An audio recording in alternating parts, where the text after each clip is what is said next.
రాజధాని బిల్లును కేంద్రం ఎందుకు వెనక్కి తిప్పి పంపింది? అమరావతికి అసలు విలన్ ఎవరు? కాస్త లేట్ అయిపోయింది.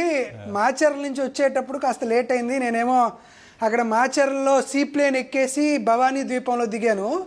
అక్కడి నుంచి ఐకానిక్ బ్రిడ్జ్ మీద నుంచి వస్తుంటే అక్కడ ట్రాఫిక్ జామ్ అయిందని విజయవాడ మెట్రో ఎక్కి బెంజ్ సర్కిల్ దగ్గర దిగ్గానే బెంజ్ సర్కిల్లో ఎలక్ట్రిక్ వెహికల్స్ అట్లనే ఉన్నాయి.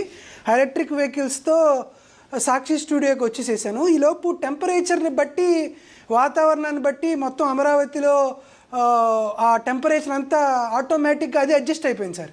కొంచెం వింటర్ సీజన్ కదా, సో అది హీటర్ వాటికి ఆన్ చేసి ఇక్కడ ఉన్నటువంటి పరిస్థితులన్నింటినీ అవే ఆటోమేటిక్గా అడ్జస్ట్ చేసుకుంది సార్. కాబట్టి దానికోసం అని కాస్త లేట్ అయింది. ఆ లేట్ అయినందుకు కాస్త మీరందరూ నన్ను తప్పుగా అనుకోకండి. బుల్లెట్ ట్రైన్ మిస్ అయిందా? బుల్లెట్ ట్రైన్ కొంచెం డిలే అయింది కాబట్టి మెట్రో ఎక్కేసాను సార్. ఎందుకు సార్ మీరంతా అవహేళనగా బుల్లెట్ ట్రైన్ అంటున్నారు?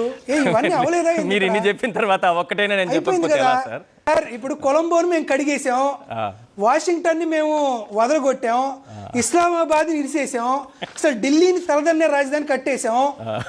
గుజరాత్ వాళ్ళు అసలు మా మీద చూసి ఈర్ష్యపడుతున్నారు. అందుకే కదా అమరావతిని నోటిఫై చేయింది.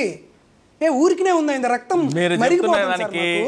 2018 కల్లా అమరావతి ఫేజ్ 1 కంప్లీట్ చేస్తామని అప్పటి చంద్రబాబు నాయుడు గారు ముఖ్యమంత్రిగా ఉండి ఇచ్చినటువంటి జీవో ఇది.